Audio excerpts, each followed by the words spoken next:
Boom. Are we live? That's the question.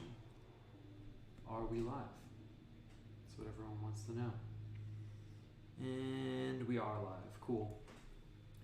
If it's your first time here, I have to get the link, post it on Twitter real quick.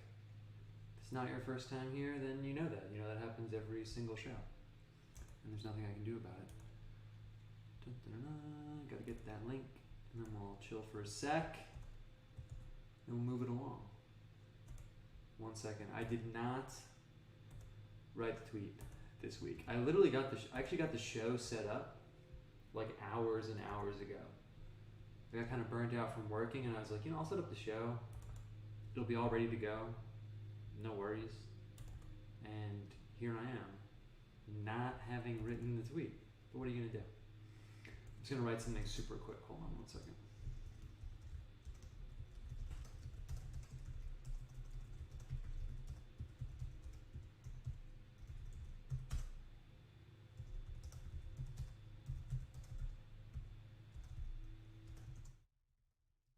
I'm not gonna write something too funny. I'm just gonna get the TV emoji. Should do like A/B testing. You guys know what that is. Should do like testing to see if people prefer the short or long emojis. I just wrote it's Eve edition. Come through if you want. Boom. Link sent. People are here. I don't know why my what's it called? OBS is showing that. I think it's because whenever I press a certain button, no one cares though. All right. Hold up, I'm just going to quickly send the link to the Telegram channel, and then we're chilling. Then everyone is here, everyone's set up, and we're good to go.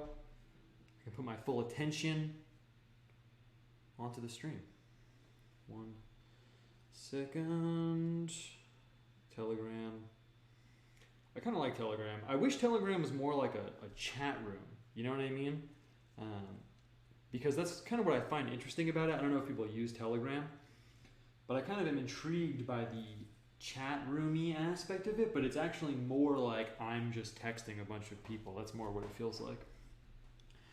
Anyway, what's up? Nice, we got people here. That's dope. How you guys doing? You guys know the deal probably. It's probably not your first time here. Maybe it is, maybe it's not, but we'll hang for just a second, and then I'm gonna pull the trigger on the show. What's going on with me? Normally we talk about me in the beginning for a second. I'm doing pretty well. I've just been cracking out on images and image making and stuff. I guess it's interesting, there's an aspect to the show that's like not to sound too pretentious, but like a meta creative aspect. My chair might break during the show because I am saving up money for a baby, so I haven't bought a new chair. I feel like that's pretty honorable. I feel like people can understand that. But, it's interesting because, I sit down and I'm like, okay, it's Tuesday. I have, I literally like crack out in my brain. I'm like, all right, I have, 6 hours. I'll take 1 hour to do this. The rest of the time, I'll be doing image stuff, and I map it all out, and I'm like, perfect. And then every now and then, it's pretty rare, but I feel like maybe 1 out of every 10 days, it happened today. I get to like 1 or 2 p.m. and my brain is just shot, and I'm trying so hard to power through. So it's interesting doing creative stuff because, this is a different kind of panel. That's interesting. Should we roll with it or should I get a different panel? A little bit more relevant to the show. This one is more of like a gesso-y panel, but this one's a little bit more smooth. Wow, it's really interesting. I might run upstairs and get a different one, or I might not. We might just roll with it. Anyway, so it's interesting with creative work because there's only a certain extent that I can just power through and be creative. I'm not complaining because I love my job, but it's just interesting. I think it was Rachmaninoff. There's some pianist who said, I made an appointment with the muses. They meet me at my piano every morning at 9:30, and that's just the agreement we have. I don't really feel that way, to be honest with you. And normally I have like batches of activities and things, that are varying levels of creative. I mean, sometimes I just need to do like straight up graphic design. But it's funny sitting here being like, all right, time to have a good idea. Let's go. Time for the good ideas to flow. Let's do it. And it's kind of interesting wrestling with that. I feel like as a creative person, you know, on the one hand, you can't force it, but on the other hand, I'm a big believer in sort of the Chuck Close setup where Chuck Close says that inspiration is for amateurs. Amateurs sit around waiting for inspiration, and everyone else just shows up and gets to work. I do think that's true. So it's interesting trying to balance those two parts of my brain. Let's see, I found the other panel. This one's way better. Perfect. We're going to use this one instead. You can't see the difference, but maybe you can hear it. I'm going to rub the paintbrush over this. Yeah, you can totally hear it, actually. Maybe you can a little bit. This one's a little bit chalkier, and this one's a little bit more plasticky, so we're going to use the chalky one.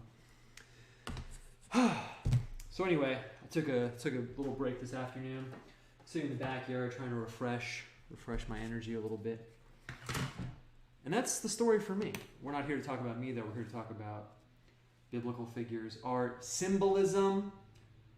And I'm looking at the clock. Speaking of symbolism, speaking of numbers, numerology, it's 7:07, and that means it's time to do this thing.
Time we should start the service, and we want everybody that's here, that's got the Holy Ghost, to get in the service, put something in the service, and if you haven't got the Holy Ghost, come and seek the Lord and get it, because you need it.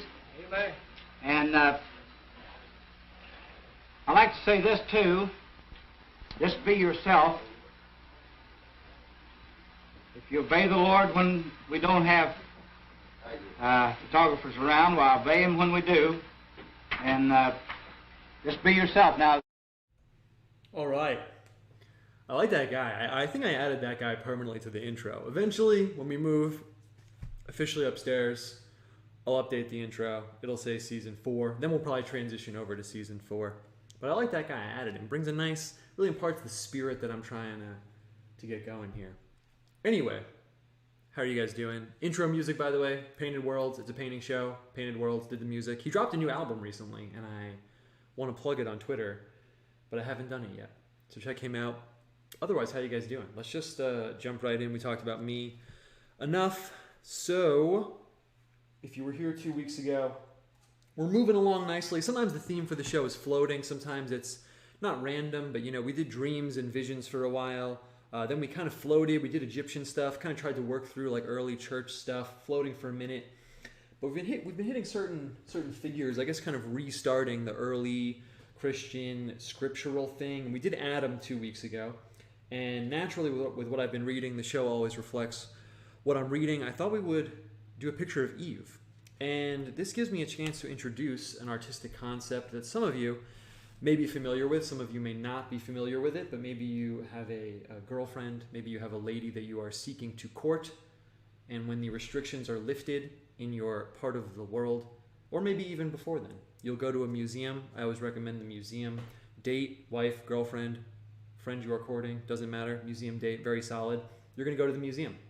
You're going to get there. You're going to walk around. You're going to go to the painting section. That's the most beautiful part of every museum, obviously. And you'll be walking around and you will see, probably, maybe, you will see two paintings together.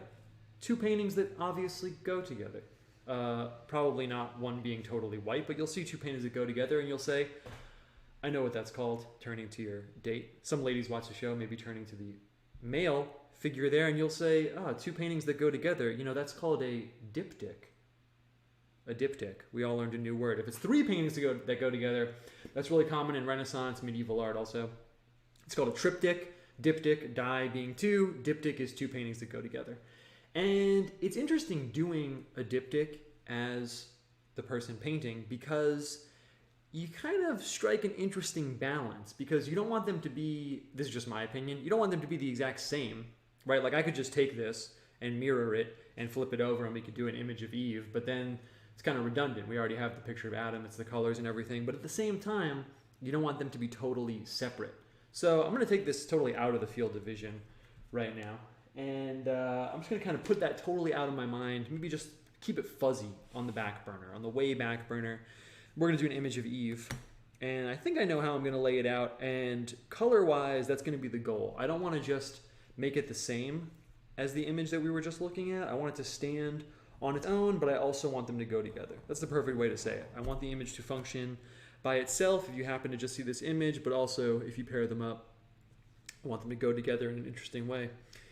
And I started over reading the Bible again, and it's funny because lately I've been powering through books. I've been getting up at like 1 or 2 a.m. and just reading for like hours and hours every night unintentionally. And I've been really powering through a lot of stuff, and it's been pretty awesome. And then I was like, oh, well, I'll turn it to the Bible. It's about time. Let's do it. And it's funny because Genesis is like so dense that some nights I literally just get through one page. I'm sitting there and I'm doing the math and I'm like, okay, well, this book is like 1,057 pages. So at this speed in 3 years, I'll be done. But I think it's really because of how dense Genesis is. And I'm literally poring over every little word and I'm noticing so many things I haven't noticed before. And I have sort of wiped a lot of my presuppositions away just to see what the text says in and of itself. It's a very like 1800s America thing if you've been watching the show. Lots of people did that, and I thought, well, why not? I'm checking notes and commentary in the off time, but I want to sit down and just see what it says in and of itself. And it's interesting because, like I said, I'm noticing a lot of things I haven't noticed before. For example, last night I was reading it, and I got to the part where it says, you know, it's just after Adam and Eve have eaten the fruit, and they get cast out, and it says, you know, God's talking to the serpent, and he says, you know, as punishment for this, you're going to eat dirt for the rest of your life, and you're going to crawl on your belly, which is also interesting in case you haven't thought about that before. Doesn't a serpent already crawl on its belly? That's like literally what a serpent does. So how could its punishment be to crawl on its belly if it already does that, right? So that's an interesting thing we can talk about, I guess. There's some ideas there I found that are interesting. But then I got to the part where it says, you know, it's a foreshadowing of Jesus. It says, and the woman that you've tricked, basically, I really should just grab a Bible. You will be crushed by her seed, and her seed will bruise your heel. But it says something in there about the serpent's seed. And I was thinking, well, I know who the woman's seed is. The woman's seed is Christ, obviously, and like the lineage of man. But who's the serpent's seed? I never thought about that before. I'm sure there's an answer for that. I'm obviously not the first person to notice it. But, you know, I've read Genesis so many times, and it's funny to go back and you just notice, like, little things. Like, oh, I never thought about that. What's the deal with that over here? Someone hit me with something else recently. They were going through the linear nature of the story, and they said, well, you know, it's funny because when God told Adam not to eat the fruit, Eve wasn't even there yet. Eve wasn't introduced into the story yet. It's kind of interesting. Just little things like that where you're like, oh, it's interesting. I never thought about that. So that's kind of been where my head is at recently. And I thought we'd do an image of Eve because obviously it goes with Adam, but she's also just an interesting figure, mother of, you know, all humanity in a way, almost like a type of the Virgin Mary in a way, sort of like mankind's universal physical mother as opposed to like a spiritual mother or a mother of the spiritual.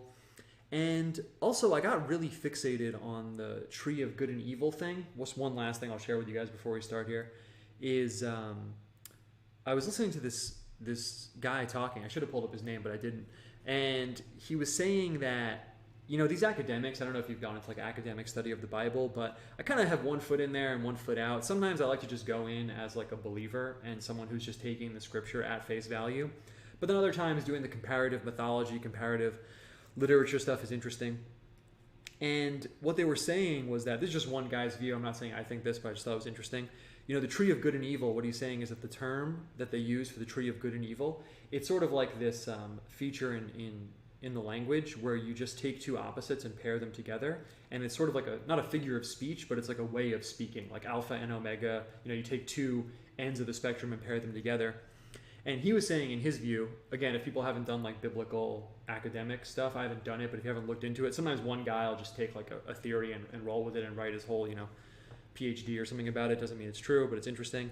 He was saying that the tree of good and evil, what it really imparted was a knowledge of like sexuality in a way, because the first thing that happens to them is that they have knowledge of their nakedness, right? And that's interesting because God asked them, how do you know you're naked? What's the deal with that? He was saying, he took kind of like an old school, like old Hebrew Yahweh kind of interpretation, and he was saying, well, when God's walking through the garden, they saw God wearing clothes. So that's how they knew they weren't wearing clothes. Not exactly like classical Christian conception maybe, but it's interesting.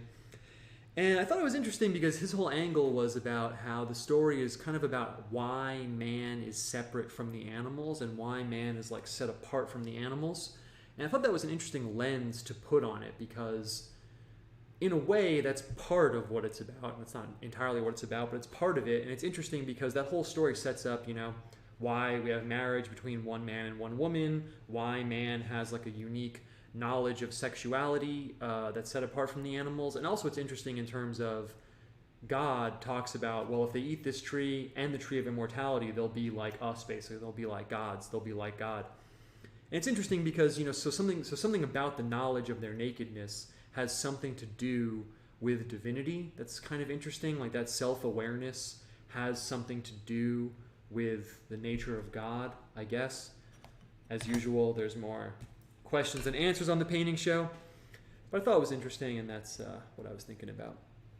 Anyway, so what I was thinking for our picture here, I really like the image of the rib. That's what really stood out to me. I know people joke about like the rib a lot online, talking about women and stuff like that. But I thought the rib as the genesis, no pun intended, of Eve's womanhood and of Eve herself and as a life-bringing instrument was interesting because we, in Western art at least, associate bones with death, right? If you see a bone or a skeleton, the first thing it instantly communicates to you is death. But here, in the very first part of the Bible, one of the first humans, they gain life from a bone. So it's sort of an inverse of the bone symbolism.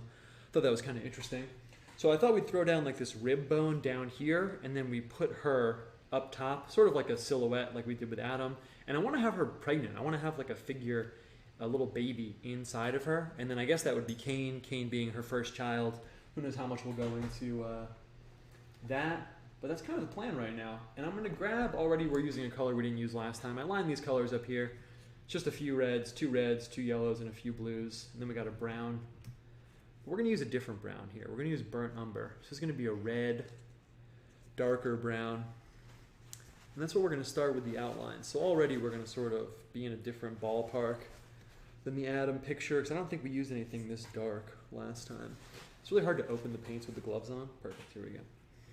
And the rib is also a good bone to start with because it has that nice curvy nature. So in a way, when I thought of laying down the rib at the bottom here, it also kind of reminded me of certain images of the Virgin Mary, especially like Our Lady of Guadalupe, but I'm pretty sure there's a Renaissance precedent for it also, where Mary is standing on a big moon at the bottom. So it's convenient the rib is like a curved bone, so we can already start with that parallel. I plugged this term last time, but you know, always like to do the 101 and the advanced stuff. Some people might not know. We would call that a type. Eve is a type of Mary, not type like a type of shirt. Like there's many different kinds of shirts, but a type as in a foreshadowing, a sort of a symbolic foreshadowing. Okay, and I'm just going to throw this down here. I'm just calibrating myself, looking at the camera really quick. And let's just go for it. Perfect. I love the way the board takes the paint. It just takes it perfectly. And maybe we'll be even a little bit rougher with the line work, maybe. I really like that we switched over from the huge pieces of paper to these little boards, because I can really like focus in a lot more on how we're composing the picture and what we are doing with the picture here. And that's mostly what I've been thinking about today, was why is it that the first thing that they gain knowledge of is this sort of aspect of like sexuality, their shame in a way. Somehow that has something to do with divinity and the gods. I kind of intentionally painted this in sort of rough because I figured I would pull it out a little bit, pull out the color, which is what I'm going to do right now. Perfect. We'll see how this goes. I'm just going to drag it out. But also there's something about the kind of primitive, not hyper-polished line work and everything that I think speaks to early Genesis. You know, there's so much writing about like dirt and clay and barrenness that you can kind of feel it when you read the text. You know, you can feel that like energy coming through. If I had colors for early Genesis, it would be gray, dark blue, brown, things like that. It's really funny, speaking of ancestral women, my grandmother just called me, but I'll call her back later. It's just a funny coincidence. So I'm going to throw down this brown over here. And you can see it's already giving us kind of this interesting texture. I don't know how hard we're going to roll with that, but for now, it's fine. And I have to decide how we are going to outline Eve. I want to make sure we get her head in with a halo, and then we have room for her body. I honestly don't know. I'm just being totally upfront with you guys. I don't know if I'm going to throw in her breasts or not. So I guess we'll just kind of see how the figure goes. You know, we have two options here. We could throw it in brown. Then we have a very like brown heavy color scheme right off the bat. What might be more interesting is if we use blue as the outline, because Virgin Mary is always in a blue cloak. So we can kind of even hint at, maybe if it's even just for ourselves, that relationship between them if we use this blue line. So that's what I'm going to do. Brown and blue is also a pretty classic color scheme. It comes off very sophisticated in my opinion. Brown is really technically, if you were going to put it into the rainbow, a dark orange, and blue and orange are complementary colors. So this would be like a nice like discrete manifestation of the primary colors. And I'm going to start with her head because I just want to make sure that I have enough room. And I'm hesitating for a second because we have two options here. I could throw down, I'm just going to tear off a piece of paper. I could throw it down profile style. I don't know if I want to though, because if I put it in profile, I have to decide, I have to make a lot of decisions I don't want to make. I have to make a lot of decisions that I want to avoid. Like, does she have a nose? Then we've changed up the style like so much. Probably have to paint in her eye. The hair would look pretty sick. So we could go that way. But I don't know. I kind of want to give her the cross face like we gave Adam. I thought that was really cool. I obviously mentioned I was reading a bunch of Mormon stuff recently. I kind of still am. And one thing that's really cool aesthetically about it, you know, however you feel about it, whether you think it's like made up or whatever, is that it has all the biblical, Old Testament biblical figures, and they're just like talking about Jesus straight up. And it's such a good aesthetic just to have the Old Testament figures being like, yeah, we're literally waiting for Jesus to come. Literally, like we're even talking about it in this text. So let's see, and then we can get the hair coming in. Yeah, that'll be dope. We'll get the ears. We'll give her long hair, obviously. Perfect. That's how we're going to do it. Okay. Let's see, I saw two people mention they got merch. It just got to me. It's freaking mint, dude. Thanks, man. So someone else said that too. Thank you. Yeah, a bunch of people got the new shirts. Obviously dope. Some people got the new prints. So that's really cool. We'll come in. I feel a little like decalibrated. Maybe it's because I've been doing so much digital art. But I'm just going to kind of roll with it. Use it to my advantage, however it comes out. And we'll come down here, perfect. Even the paint is giving me a little bit of like a weird texture, but it's all good. And we'll have her shoulders coming down a little bit more. It's a little bit of like a painting tip, but women's shoulders typically come down at a much steeper angle than men's. So if you're drawing, especially in a very like symbolic way, it's one way you can like differentiate between men and women. I'm just gonna come down like this. I was kind of hoping to get that texture I just got there. I kind of like it. You know, I'm not gonna really argue with the paint. If the paint's giving me that sort of dry brush, weird texture for whatever reason, I'll just use it to my advantage. I'm not gonna argue with the materials. Yeah, that looks cool. It actually looks kind of dope the way it like bleeds out. You really don't want everything to be perfect when you're painting. And let's see. I got a few options here right now. I could start throwing in the background. I think I'm gonna do that. And I think that I planned this out a tiny bit in my mind. But I think what we're gonna do is have it be a little bit paradisical over here, like Eden style, and then they're cast out over here. So maybe we'll have it be like verdant, nice colors over here, and maybe we'll have the browns and grays over here, like when they're cast out. Tyler Prime said, reminds me of the Hail Holy Queen prayer at the end of the Rosary where it says, to you do we cry, poor banished children of Eve. Yeah, nice. It's a really good parallel actually, man. Very cool. Yeah, it's a really cool prayer.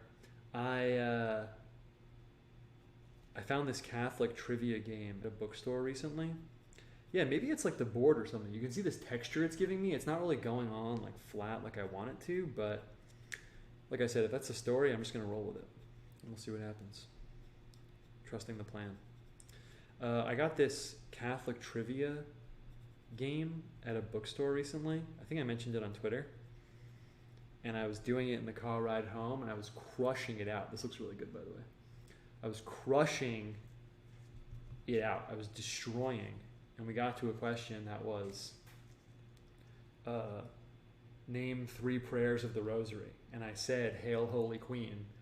And the person reading the cards said, nah, it's not on here. And I like almost crashed the car. I was like, what? It was like I'm 100% sure. They were like, nah, it's not on here, sorry. I was about to pull over and be like, get my phone. Pull it up, but I didn't. Anyway, obviously I was right. I was gloating. I'm gonna throw down some of this. I felt like these 2 colors would go together really well. I was gloating a little bit even because one of the questions was, I'm gonna sound like a loser if I mentioned this last week, just bragging about the same thing 2 weeks in a row, but I don't think I did. One of the questions was, I'm gonna grab the Viridian too. This darker transparent green. Was which Sunday in Advent is the priest permitted to wear rose colors in? It's like third week of Advent, which it is. And I knew that because I was working on the calendar. Okay, so I'm going to throw down a little bit of this dark green, and we're going to deploy a symbol that we haven't used in some time, but it's pretty essential. It's even part of the scriptural reference that is on the front piece of the show. I think it's in Ezekiel. They say the walls were covered with carvings of cherubim, and you know it, it's palm trees, obviously. And I'm going to drop that in there because even though they're scripturally is not palm trees in the Garden of Eden, palm trees are pretty much the most perennial symbol of paradise. So I'm going to throw a palm tree up here. I guess I have to put down the background colors first. We'll lay down a little bit of background colors. Here's an interesting question. I noticed someone asked me a question in the chat, so I'll check it out in a second. But so over here, this is a really nice, like powerful green. I want to get a gray green on the other side, which means we have 2 options. We haven't actually, I don't think we've ever tried to dull a color intentionally the whole time we've been doing the show. So I have 2 options. This color here is yellow ochre. This is the universal color duller. For example, this blue, if I wanted to dull it a little bit, I could hit it with yellow ochre. If I wanted to dull this green, I could hit it with yellow ochre. But I don't really want to dull the color. so much as I want to make it grayer. And that gives me two options. I can hit the green with a little bit of a color that will cancel it out. So that means on the color wheel, what color is opposite green? It's red. So I could take some of the red and mix it in with the green. You can kind of imagine in your mind, even if you don't paint, those colors don't really go together. So they'll cancel each other out and it'll gray up the green a little bit. But I don't think I'm going to do that. I think what I'm going to do instead is use a yellow and a blue to mix a green, but I'm going to intentionally choose two that don't go together perfectly to give me a grayer, more dull green. So let's see, what does that mean practically? Here we have cadmium yellow. This is an orange yellow. So I'm going to throw some of this down right now. I think this is the move. We could use the lemon yellow, but I don't know. I'm just kind of going with my instincts over here. So I have this cadmium yellow. It's a really warm color. As I'm putting it down, I feel like maybe I should have gone with the cool lemon yellow, but I didn't, so whatever. So this is an orange yellow. Orange, yellow means the opposites are orange is opposite blue, yellow is opposite purple. So I need a redder blue or more purple blue. In case you have no idea what I mean on the color wheel, got blue. Do we want one tending towards green or one tending towards purple? We want one tending towards purple. We'll go over this in more depth at another time if you don't get it. So that's going to be the ultramarine blue. This is like the blue that's closest to the purples and reds. I just know that. I'm not like looking at it and determining it. I just happen to know that. Let's see what kind of color we get here. We'll probably need a white too. When you mix two colors and you want to dull them out, if you want to even mix a gray, normally when you hit it with white, white often reveals the character of the color underneath. So we might just get some kind of muddy mixture, but then when we add the white, it'll show us what's going on. So I don't even need that much blue. I'm just going to grab this. Let's see how this goes. Beautiful. A beautiful, disgusting green. You can actually see, I mention it all the time, but we never do it. This is part of why you can't just go to the art store and get, oh, a red and a yellow and a blue. Because if you get home and you got this blue and this yellow, this is the green that you're going to get. You're never going to get this, you're going to get this. So it's kind of why you need a little bit of color theory and you need the cool and warm versions of each color. So let's see, I'm just going to try and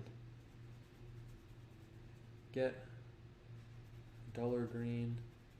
And then I'm going to add some white. And I might even add a drop of the bright red. I really might, because that would really get us where we want to be. It's pretty good. It's pretty good, but it's not really gray enough. It's not really gray enough. It's not giving me that like barren landscape. You were cast out of the beautiful garden into the barren, desolate wasteland. It's not giving me that look yet. Iron Grid asked, does your family ever poke into these streams after the fact? Like, do they know you've got a show? Are you part of my family? No, I'm just kidding.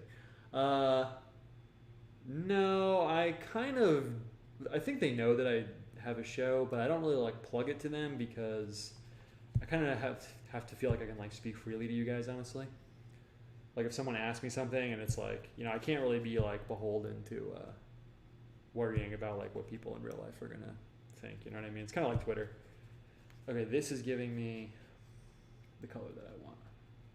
It's still so green. It's still so green, isn't it? Let's see. Let's just see what it looks like over here. Maybe it'll give us the barren. Oh, wow. Actually, that's really crazy. It looks much grayer over here. Let's just roll with it. Let's roll with it for now. It's interesting because with this color, you know, we're all thinking of it as green because we're having this like collective one-way conversation, two-way if you're in the chat about this. So right now you can look at it and say it's green, but if you look away and then look back, it's not really green. It's almost like a khaki color. Huh. Okay, we could roll with that for now, I guess. And I'm gonna throw some brown in here too. It's so bright. It's like not really what I want.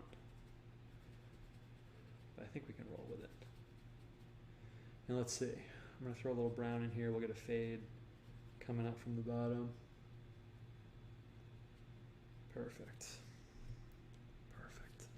Yeah, there we go. That's like the gray brown that I wanted.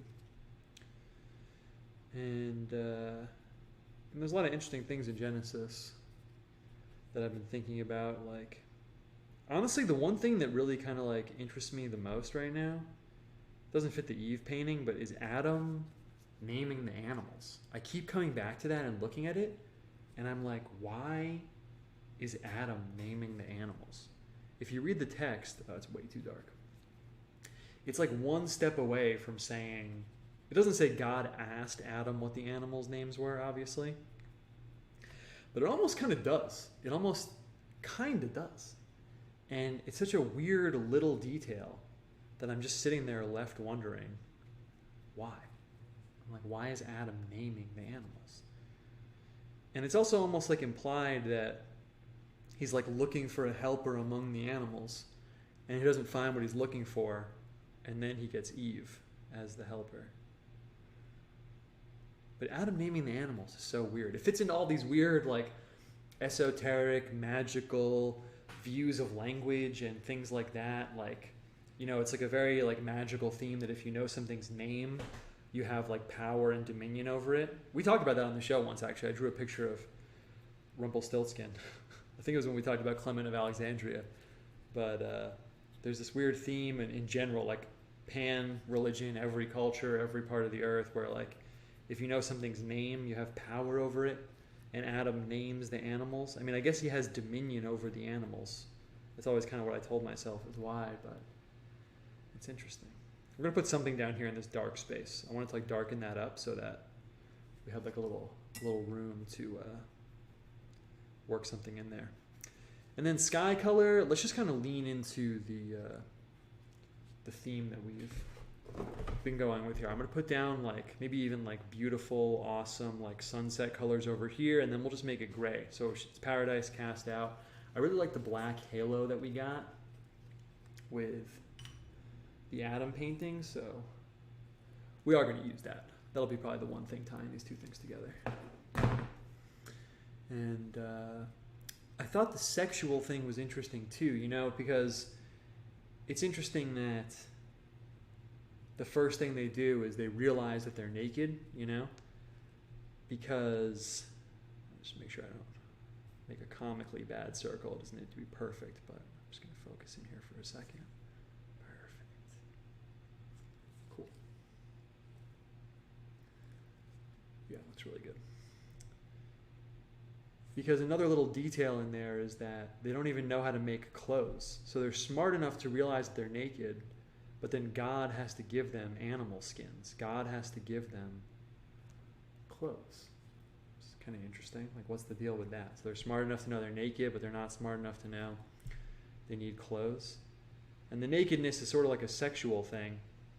And that's interesting too, because sex, procreation, creating life is like such a divine thing. You know? It kind of freaked me out a little bit because I was thinking, you know, that's really strange because isn't there so much like dark forces working to like animalize human sexuality and to make us into like animals with regards to sex? And then you look in Genesis and the first thing that happens once Adam and Eve basically, you know, I don't want to say become fully human, but once they fully become aware, the first thing they do is have shame. It's literally the first thing they do is they're like, oh my God, we are ashamed of our naked bodies. And then so many, sort of like the opposite of what's going on today, right? Like all the porn and like pushing for X, Y, and Z. It's kind of just a weird coincidence, you know what I'm saying? And then if you look in the book of Enoch, which I guess we're going to do like some stuff on eventually, what happens in there? The Watchers come down and have sex with the human women. So what the heck? Obviously there's something like psychosexual going on with like the divinity situation, and that's what elevated man out of the purely animal state. It's just kind of bizarre. It's just kind of a weird little tapestry you can paint for yourself there. Okay, so let's make this gradient over here. I'm just going to wing it on the gradient, but I'm going to get the colors I need out first. Dovetails with the word. Yeah, it's true. The word. Yeah, word obviously is like special power. If our role is to coordinate with God over creation, us being stewards, then it's befitting for us to organize and orient it. Oh, co-reign. Yeah, man's created specifically to like till the soil and stuff like that. I think even when he's cast out of Eden, it says that. It says, you know, kind of like, I'm going to put you somewhere else so you can work over here, not cause me like problems, basically. Into being by giving them a name. Yeah, spoken them into being. Yeah, it's interesting, man. So anyway, I'm going to throw down this cerulean blue. This is the most green blue that we have. And I'm going to kind of, you know, I could get a bigger brush, but I don't really want to. And I'm just going to throw it down a little bit watery style. We'll grab this yellow. This is the most green yellow. So we should be able to get a little bit of a gradient going on here. And you'll see this green right now, but I'm going to try blend it up a little bit. Nice, just throw the water down. And then maybe segue out of it. We'll get like an orange sunset situation going on. It's kind of like a disgusting green that we landed on, but it's okay, it's not a big deal. It'll fit in the sky. Throw down this yellow here. Perfect. Cool. Yeah, someone in the chat said the black's laying down a lot smoother than the other colors. It could be because I haven't used these paints in a while, and it could be that when I'm grabbing with the brush, I'm grabbing too much water. I can't really tell, but I kind of like it. It's interesting because, not at the expense of the painting or anything, but I am trying to move quicker than I normally would. So that could also be why. Like normally I would be almost going like comically slow, like click, click, click, click, click, click, click, click, click, click, click, click, literally just going over every square inch painstakingly. But I kind of like it. I really, with the show, want to land eventually somewhere between totally 100% polished and completely out of control chaos. Speaking of chaos, speaking of Genesis. But yeah, see, like I could lay this down thick and flat.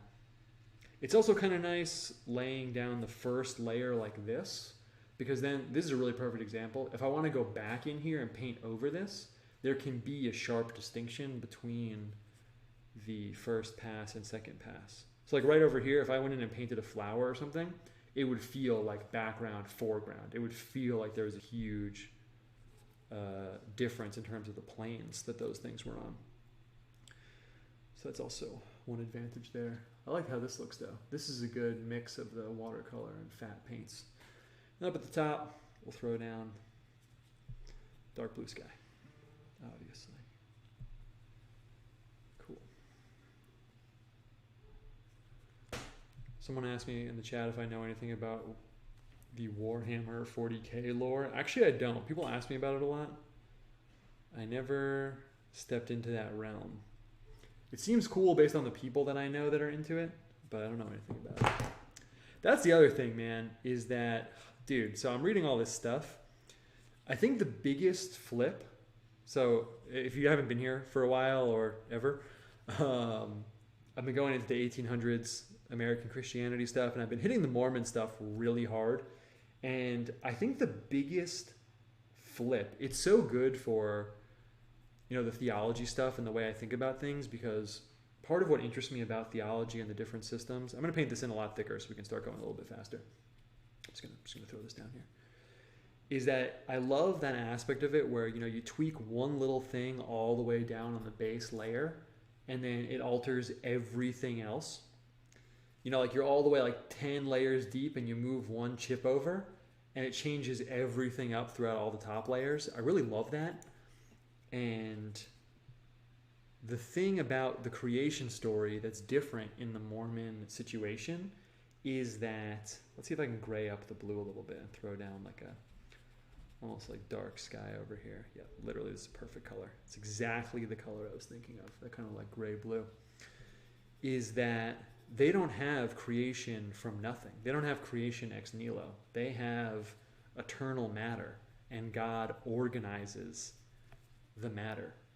And that is really interesting in terms of how it changes things, because in the beginning, God creates the universe the way that you would like create a house. He takes like already existent materials. So with this sky over here, you can kind of see a lot of the painting texture, it's kind of not giving me the exact vibe I want. So I'm just going to do this and see how this looks. I'm just going to throw down. Oh, that's kind of cool. In the interest of texture, I might just leave that. Yeah, I guess this board is different. Someone else asked in the chat, like, is the paint not like soaking in? Maybe this one is different. Maybe we'll do like a comparison. I just grabbed these from upstairs, but we're gonna roll with it for right now. It's gonna roll with the weird texture. It's really dope right here. It's interesting, weird vibe up here, but I think it's gonna kind of fit the weird, like, cast out of paradise energy. So we're just gonna roll with it. We're gonna roll with it right now. Could also be the brush. Should I change brushes? Change to a bigger brush. See how that goes. What was I saying? Oh yeah, anyway, so in their creation story, it's not creation from nothing. It's arranging of existing materials. I'm not saying I think that, obviously, but it's interesting because it changes so much about the creation story, and then I'm going into the Genesis story. Not that I'm thinking about that, but I have it in like the back of my mind, obviously. I can add a little white to the paint too, and that'll like chalk it up a little bit and make it adhere to the board a little bit more. Because in the beginning, obviously, in the opening of Genesis, it says, you know, God's face moved upon the waters. Okay, where'd the waters come from? What's that? Like, what? So, like, obviously, there's answers to that, but it's just interesting. Like, going in and reading it, and then it says, you know, like, the earth emerged from the waters. It made me realize that eventually I like, probably very imminently, I'm just going to become one of those guys. Have you ever seen that crazy like Bible software where you can click on like any word and it'll give you the translation in Hebrew and Greek, and you can cross-reference it across the whole Bible? I think it's called Logos Bible Software. It made me realize that I'm just ticking the clock down until I have that on my computer, and I'm like schizo style cracking out like, oh, this word for create is actually the same word used. You know, I hear people talk like that, and I'm like, I'm really going to become one of those people. Like, if you go really hard on the Bible lectures, like, that's one thing people always talk about. They'll say, actually, you know, this word for create is actually the same word that you would use for creating a garment. It's the same word used in this other book of the Bible when this man makes a pot. So actually what it really means, and it's such a flex, like, intellectually for me as an outsider, and I'm going to become that guy, I guess. But still, the opening's weird, right? God's face moves on the waters. Like, what? This texture's kind of cool. I think I'm just going to fade down into like an orange. I wasn't sure what color I was going to go for. I didn't want to imply like her race with a color, to be totally honest with you. I didn't want to make it like a skin color full on.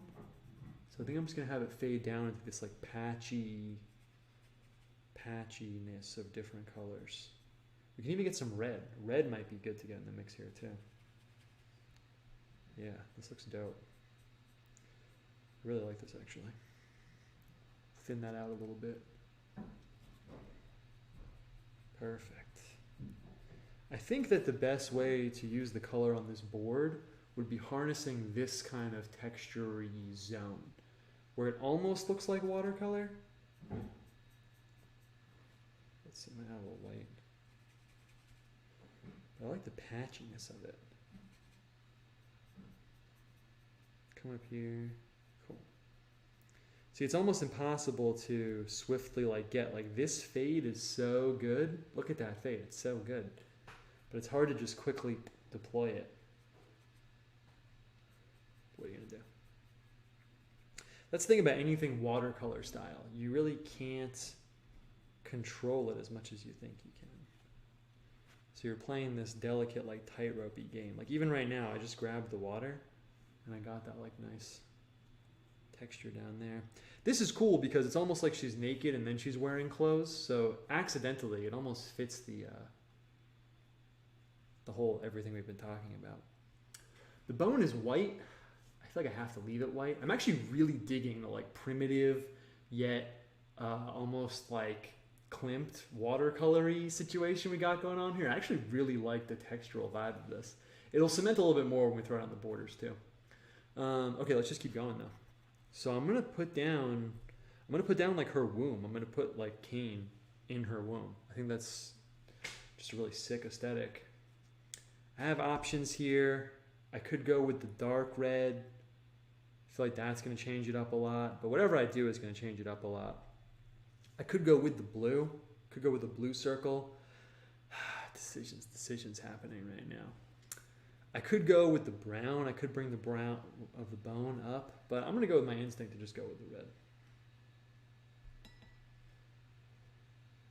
And I'm just going to paint the womb in like a circle. I'm going to be totally honest. I don't know. Well, this is wet, so it's going to be wet on wet. But that's cool because we're pushing the texture thing. Let's just go for it. I should wait till it gets a little bit drier, but I'm not going to. Great. Oh, perfect. That looks cool. And I might even try, I shouldn't do this. I say this about every move. I shouldn't do this, but I'm going to. I'm going to try and like pull out the red just a little bit. Just make it not so perfect in certain parts, especially down here. Yeah, there we go. Nice. I have no idea how I'm going to pull.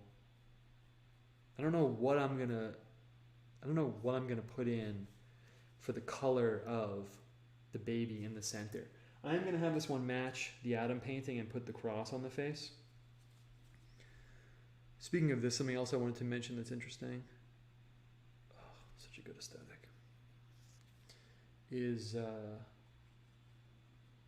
I looked into it. Should I go with the wiggly crossbar? No, I'm going to go with the straight crossbar. Perfect.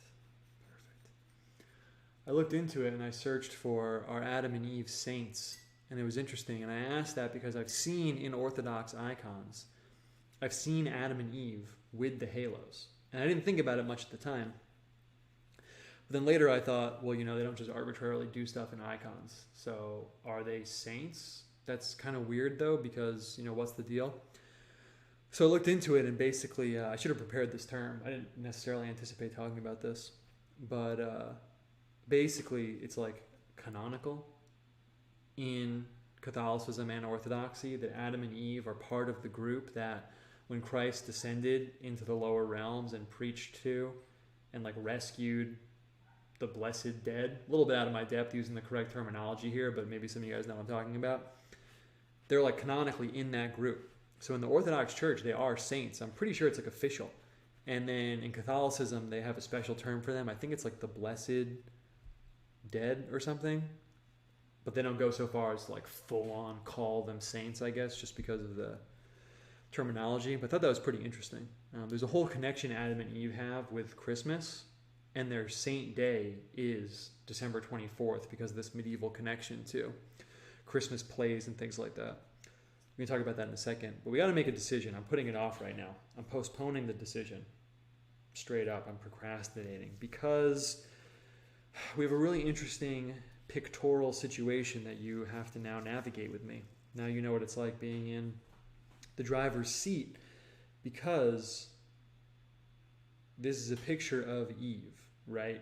So when we put this baby in here, we don't want this to be the center of attention, which means that if I come in here and put it in an extremely high contrast color, it's going to be like singing out. It's going to be like way too loud.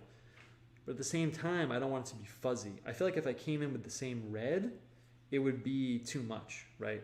It would be too fuzzy. If I came in with this red and painted in a little human figure in here, I feel like it would be too much. Plus, the way I'm going to paint it in, it'll be kind of the same shape as the cross, and then I'm making a weird visual parallel that I really don't want to be making, actually. So I feel like the red is not really the move. But what other color can we do? Black? Black is interesting because it's Cain. He ultimately ends up being an unsympathetic character. It's going to be really high contrast. Maybe brown.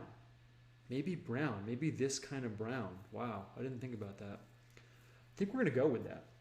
I think we're going to go with the brown. No other color makes sense. Green on the orange would be disgusting. Blue, you could get away with blue, but it's going to be way too high contrast, blue on the orange. I'm not introducing purple or anything at this stage of the game.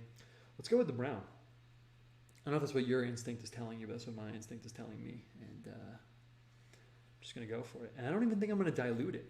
I'm just going to go straight for the brown. I could do it in a lighter brown. Oh, I'm backing out. I could do it in a brown like this. Like this kind of brown. Maybe that is the move. Let's see if I have like the raw sienna ready to go. I do. Let's do it in this color.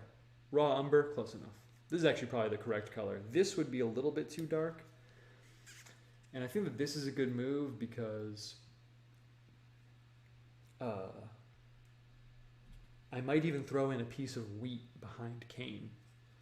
Because as you know, Cain is like a plants from the earth guy, as contrasted with Abel, who is the animals guy.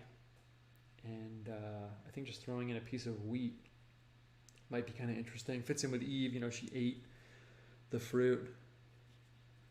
So let's see. I'm going to make him vertical. I'm going to make him laying down. I'm not going to go too hard at making him look like a baby. Just because we've made a kind of like primitive, figurative, not really primitive, but like a simple, symbolic situation. And I want to keep that going. Perfect. Get his little leg up here. Perfect. Get his other little leg down here. Perfect. Ha ha ha, that's perfect. And I'm even going to take the red color we used and give him the umbilical cord. Let me give him the cord. Not too much. Boom, just enough. That looks tight, man. That looks tight. Man, I might not even put in the stalk of wheat. I really can't tell if I should now. It looks so tight.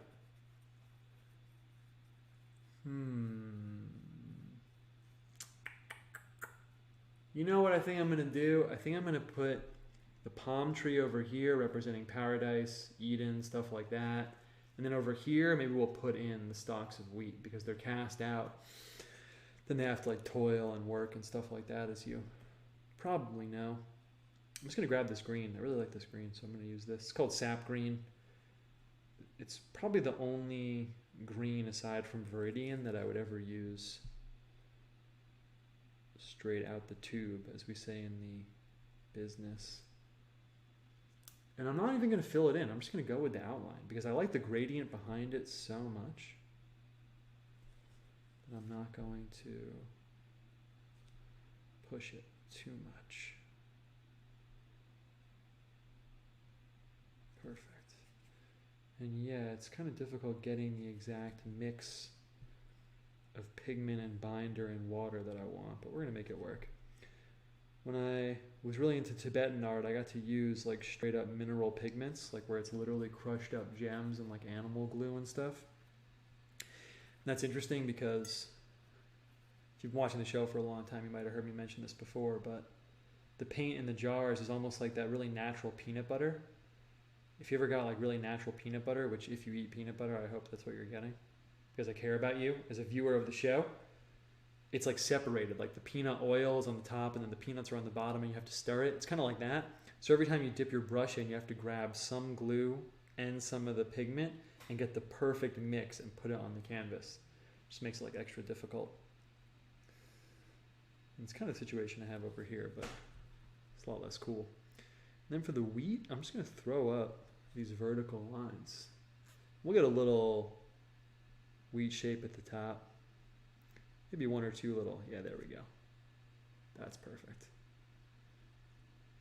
You almost can't really see it against this color, but I kind of like it. It kind of fits this like weird energy I'm almost trying to get on the other side of the picture. Normally I wouldn't like draw in with the paint so much like this, but I think it's kind of cool. Perfect. Same deal over here. Could have used a brighter color. Could have used yellow ochre or something, but I actually like that a lot. Okay, let's see where we're at right now. I'm thinking about a few things that we could do here. It's actually looking pretty solid, man. It's actually looking pretty solid. Someone asked why the natural peanut butter. I'll tell you once we make a call here. So let's see. We got a few options. I mean, it's looking really good, but it's definitely not done. This is an interesting. I love that you're like going through the picture making process with me, because part of this, I wanted to show people, just going through a picture. So maybe you feel empowered to do it yourself. So you can feel that right now. It's like, yeah, it's looking dope. Maybe hopefully you feel that way, but it's not exactly like, oh, it's not there yet. So we're gonna keep adding some stuff. We're like pretty close though. It's definitely getting there. I'm gonna add some white stars to the black halo, pump up the kind of like space thing, which normally I wouldn't do, but it fit the atom theme before, and these paintings are gonna go together, so I'm gonna throw that down. Tyre Teller asked, why do you recommend the natural peanut butter? Well, I recommend getting peanut butter without sugar and stuff, just because I'm that guy who's like crazy paranoid about everything that you eat, and it's good enough without the sugar. But also, this health guy got me kind of woke to it. The peanuts, I mean, it's fine if you eat them. I'm not trying to make someone like paranoid. I eat them sometimes, but it's not like steak or something where humans are like 1,000%, naturalistic fallacy, like supposed to be eating them. So the thing about like the natural peanut butter is that they make it with higher quality peanuts instead of like, the industrial tier, lower grade peanuts. But it's probably fine at whatever peanut butter you eat. Shouldn't take health advice from me. I'm like your paranoid friend. I'm like that guy who's like being paranoid for you. Okay, that looks sick. I'm almost thinking about the sky up here. I mean, this texture is really cool, but I think we should push it a little bit. I mean, sun and moon is pretty obvious. That's pretty classic Genesis. I mean, now that I said it, obviously we're going to have to throw in the sun and the moon.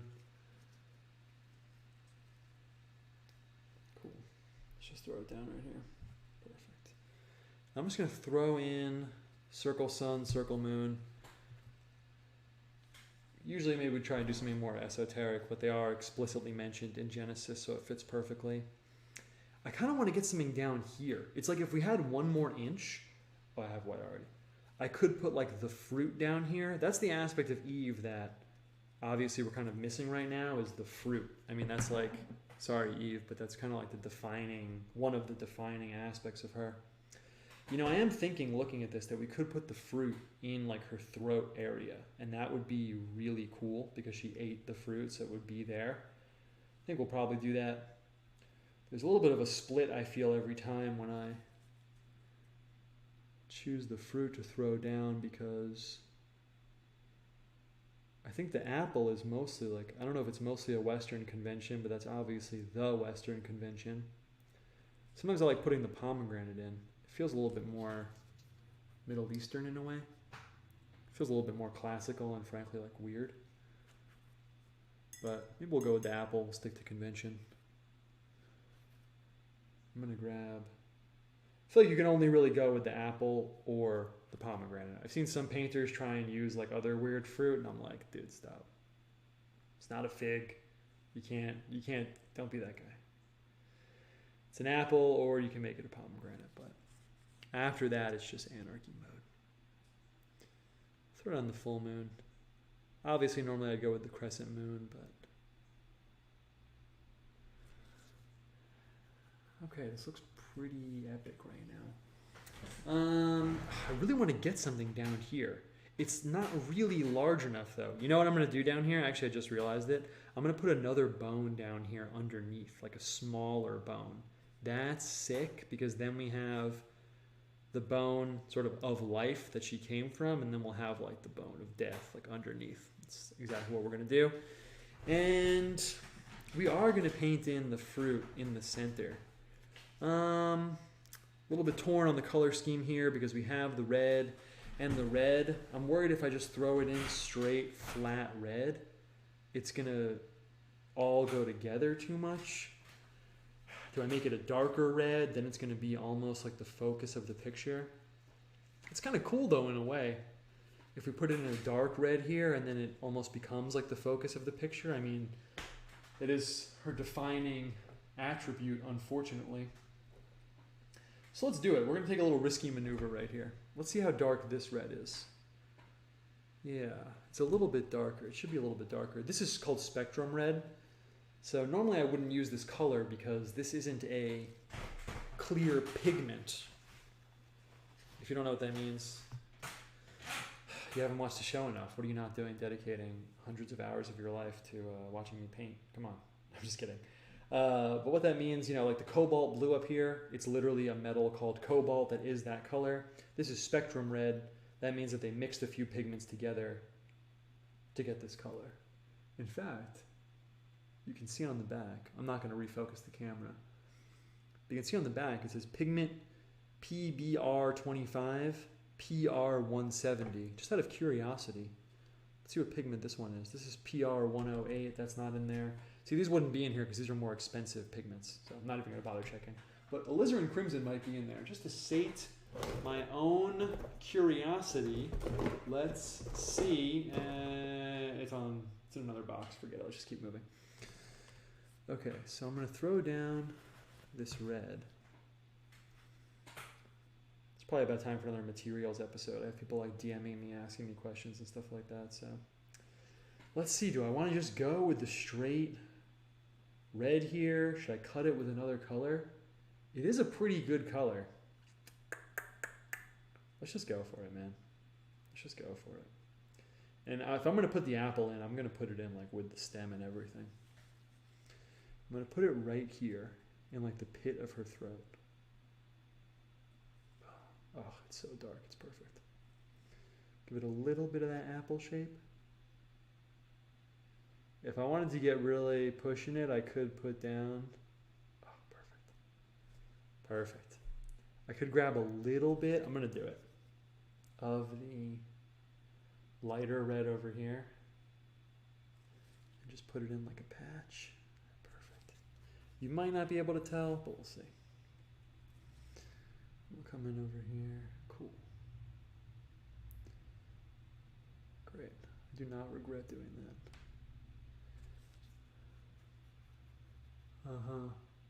It's pretty cool. I thought I was going to have to pick up a little bit of it with the paper towel. There we go. It was a little bit too perfect. I just had to get a little bit of the mark on the outside there. Let's see what it looks like if I just quickly... Yeah, Tired Teller said the womb can be made into the fruit. I actually did think about that, dude. I thought about just putting the 1, 2, 3 to make it the pomegranate on the bottom, but then I thought we'd have too much like empty area up here, but you're reading my mind because that is what I thought initially also. Yeah, that's perfect. Let's just roll with that.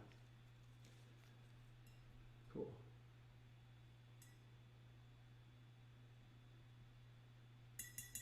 Perfect. Ordep said, I think you might have gotten the time wrong on the Twitter announcement. Isn't 7 p.m. EST now? No. It's 8 p.m. EST, isn't it? I'm not going to check my phone, but I think it is. If I got the time wrong, my bad, but I'm like 99% sure it's 8 p.m. But I'm not going to figure out if I did get it wrong, my bad.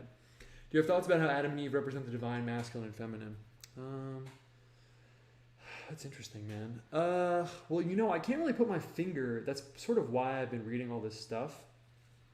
I can't really put my finger on exactly what the vibe is on Adam and Eve, I guess, because initially since we're this deep into the episode, I'll mention it. Initially, I guess, you know, going through all the Bible stuff, right? I wasn't raised Christian, so I sort of have this like little kid's perception of it all. We talked about this with Moses, you know, in my mind, it's like Moses, like, you know, yeah, he has the stick and he hits the rock, and then you go deeper into it and get like, you know, more of the fleshed out, like, oh, he's like a prophet, like this is kind of a thing. So with Adam and Eve, I kind of just had the like, yeah, they're like the mistakers at the beginning of the story, you know, they kind of like messed it all up in the beginning of the story. And it wasn't really much deeper than that. And now that I'm going back into Genesis, you know, the first time I read Genesis, I was basically just trying to get my feet on the ground, honestly.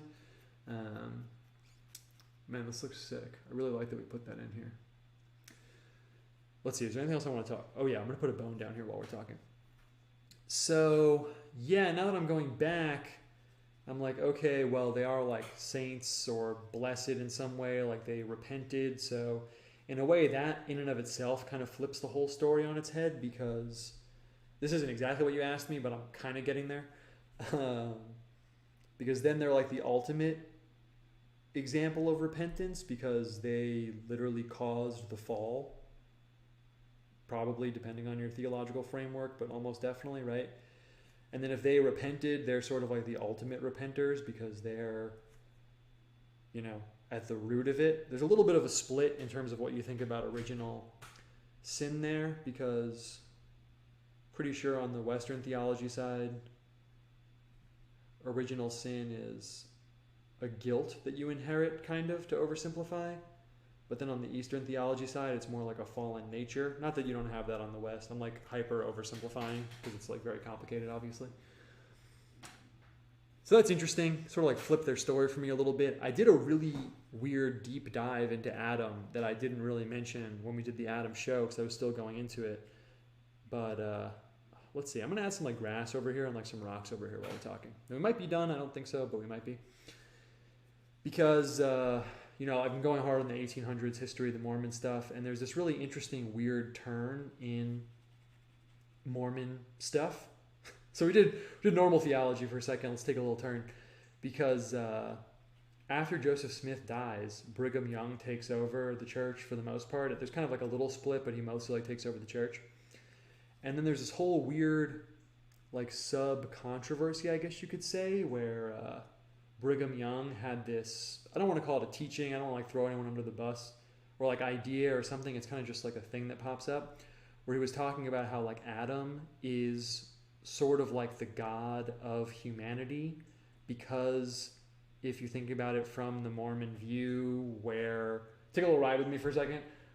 I'm not like really equipped to explain this, but we do weird ideas here, and this would definitely be one, where like, eventually you're graduating up into this more divine state, and you will bear spirit children and, have your own creative situation.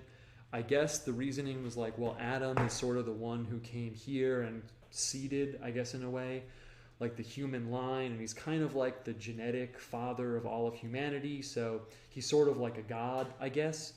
And I stumbled upon that as almost like a footnote in one of the books I was reading. It just mentioned it super off the cuff, like, yeah, Brigham Young thought that Adam was a god for a second, but it's not really a thing, and don't worry about it. And I saw that, and I was like, whoa, what? Obviously I'm literally trying to seek out the weirdest stuff possible all the time, and I couldn't let that one go. And I read everything I could find about it. I printed out these essays, and I was like looking through all these books and stuff. And it's a really interesting, weird little subset of their theology, because apparently after that, and even while he was alive, a bunch of people were like, no, dude, we're not doing that. Like, that is not a thing. And it caused this whole controversy. So it was interesting because obviously I'm not, probably, I'm open to anything, but I don't see myself getting on board with that. And the church denounced it, and they were like, yeah, we're not doing that. But I thought it was interesting because I feel like that's part of what started to flip my perspective on Adam a little bit. I was like, that's crazy. Like, I'm over here thinking of Adam like, not to be rude, I'm just oversimplifying, but kind of like a loser. Like, wow, he really messed up at the beginning, but it really flipped my view, because I was like, yeah, he really is like the first man. And I know that sounds stupid because obviously he's the first man, but you hear it 100 times and you never really think about it. And it really made me think about it, like, oh yeah, he's all the way back as the first man. And I was considering the implications of that. You asked me, this is a long walk from the question that I was asked, what do I think about Adam and Eve being like divine, not divine, the archetypal masculine and feminine? Was that the question? It was something like, do you have thoughts about how Adam and Eve represent the divine masculine and feminine? So yeah, it was just interesting because there is something about being like the prototype, I guess, in a way, or being the first that does hook you into like a spiritual nature of being that thing, almost like platonic in a way. So I don't really know. I'm kind of still working out what I think about that. It's really interesting. I kind of have to go a little bit deeper into the creation stuff, but it's like, so Adam's kind of like the prototype of man. And I've read that in theology before. Adam and Christ have like a typological relationship. But I guess I'm kind of like going into it in my mind genuinely for the first time. And I'm really like unpacking it in a way. So I can't really say right now, but it is really interesting. Same deal with Eve. I mean, she's like the archetypal mother in a way because she's the first mother, right? But nothing really deeper than that. Nothing really deeper than that. Pomegranate ties in nicely with the story of Hades and Persephone. Yeah, it does. Oh, I got a super chat. Thank you, Prag. I humbly accept your super chat. Did you see Painted Worlds dropped a new album? Honestly, realizing they have the perfect vibe for White Boy Summer. That's epic. Yeah, I mentioned in the beginning. I have to plug it on Twitter. I feel bad I didn't plug it on Twitter yet. But I only listened to the beginning, and it was really sick. But I have to listen to the whole thing. That's like my jam, like that kind of music. He like perfectly fits. That's why I use him for the painting show. But no, I didn't check it out entirely yet. But yeah, his sound is really sick. Okay. Let's think for a second. Someone mentioned, what about the snake? We're pretty much wrapping it up right here. I'm wondering if we should get the snake down at the bottom. I almost want to like hint at the snake. I feel like at this point, putting it in like with the tail and the head or something would almost be like too much. It would be a little bit like, I don't want to use the word cheesy, but I don't really want to step fully into that like territory. So I'm just going to make a power call right now. I think I'm just going to do this. Have you heard of quinces? Similar to pears. Oh, quinces. Is that what you call them? Similar to pears and popular where I'm from. More obscure candidate for the forbidden fruit. The first marmalades were made from them, apparently. That's interesting. Yeah, I bet like every place has their own like weird little take on the forbidden fruit. I'm just going to throw down like a hint of the snake like this. Almost like the snake is like subtly... That's a word that's used in scripture for the snake, by the way. That he's like the most subtle of the creatures. Oh, this is the perfect call. This is such a good call. This didn't come from me. This idea was delivered. This one, just this little idea. Yeah, perfect. Like hint of the snake. Like it could be a vine. It could just be a natural plant, but it's probably the snake. Oh, literally perfect. That was literally perfect. And I think I'm just going to dry up the edges a little bit. And we might be done. I'm just going to pick it up a little bit. Yeah, perfect. Just a little bit. Not too much. Oh yeah, I have to do the outside too. That was perfect. That's literally exactly what we needed. What color did we use for the outside last time?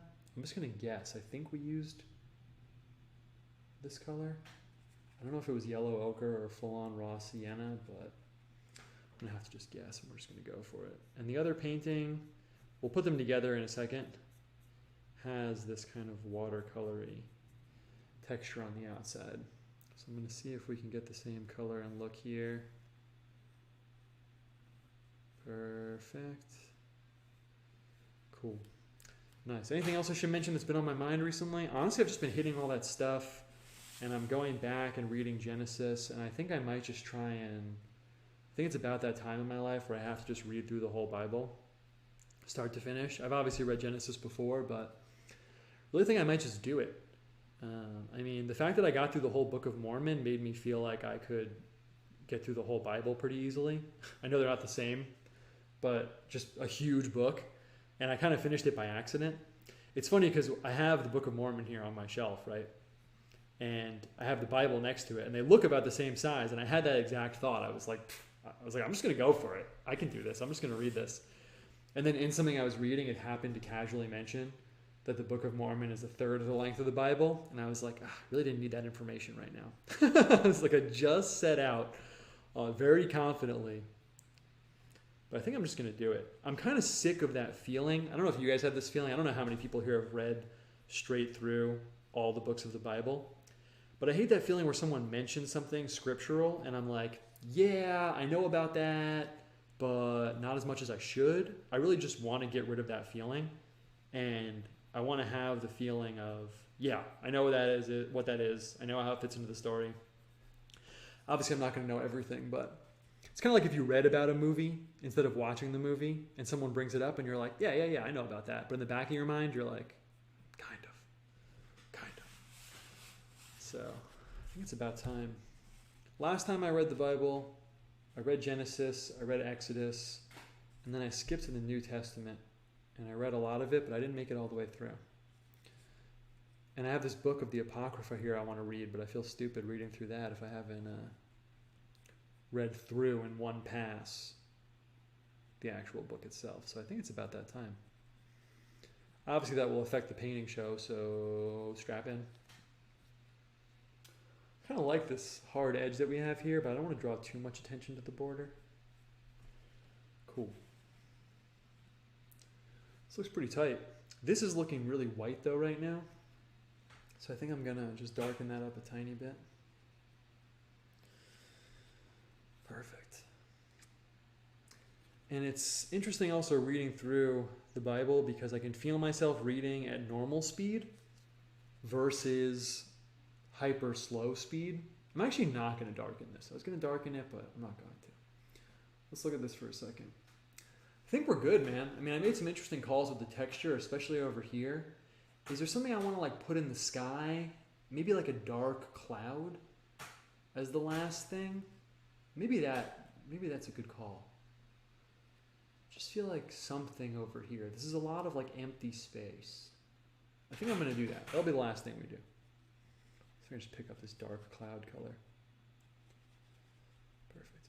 So anyway, yeah, when I'm reading through it, I can feel myself reading at normal speed, and then I can also feel myself kick over into hyper slow speed, painfully analyzing every single word.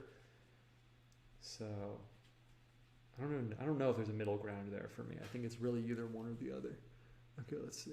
Perfect. It's gonna come in here. It's almost not visible, but it might be more visible when I paint in. I might even throw a little black on this cloud. I know it seems crazy at this stage in the game. Perfect. Yeah. And yeah, someone mentioned in the chat, audiobook version. Yeah, I know some guys that have gotten a lot of mileage out of that. Okay, I'm going to throw down a black edge underneath this cloud. It feels a little crazy, but I'm just going to do it. I have to pull down a little bit here. Perfect. Otherwise, what else is going on? Honestly, I'm working on the calendar. It's going to be sick. You're probably going to hear that at the end of the show every week for a while, so get used to it. And I got some new graphics going on. They look really sick. That's about it. That's my life now. Comics. We've been doing well on the comics. I've been posting like quick comics. You probably know that if you're here. All right. I think we're good, man. This looks pretty tight. It looks pretty tight. I could go in and just add a little darkness to the rocks in here. Maybe one or two. Not too many. But you can see that did clear it up a little bit. That's enough. One more. Perfect. Now the picture's done. All right, let's see. Let's see what it looks like. So now, I'm just going to move these things. We're right on time. It's 8:24. Perfect timing. Let's see. This is something we mention every week, but you got to clear your working area off a little bit. You got to see. Kind of change the whiteness calibration. Hold on one sec. I'm just going to grab the same background color. It's actually a little darker, but it's okay. Boom.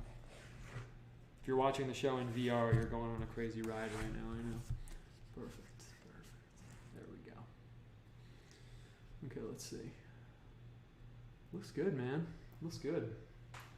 Let's see what it looks like with the other one. Nice. Nice. So, it's interesting, you know. I like the like window into the studio aspect of the show, so I don't feel the need to like lie to you guys. It's interesting because when we started this, I made the call to take this out of my field of vision.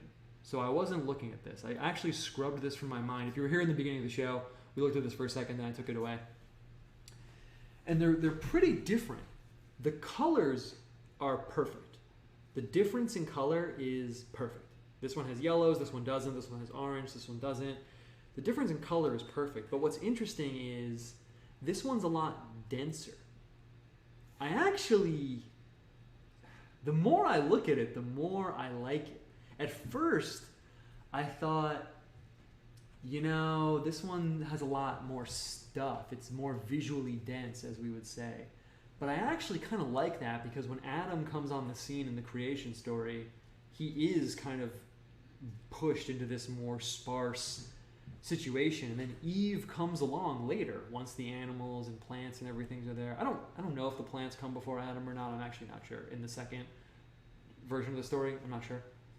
So I actually kind of like it. It actually fits what I've been reading really well. Yeah, I really like it a lot, actually. And I like the difference in the stark contrast areas. Like we have the skull and the bright red cross here, but this one, the cross is more like set into her flesh, and the real focus is on the apple. Yeah, I really like these, actually. Nice. All right, cool. Good job, guys. Good job. Couldn't have done it. Couldn't have done it without you. And we're right on time. It's 8:27, so we're gonna wrap up the show right now. Yeah. Okay, so I'm just looking at them and I'm like, yes, we're good. Okay, what should I say at the end of the show? We recapped. We did the going over the painting stuff coming out of the studio. I got a bunch of stuff going on. I mean, just stay tuned if you're here. Thank you for caring about what I put out and hanging out and hopefully getting something out of it. That's really cool for me. Other stuff.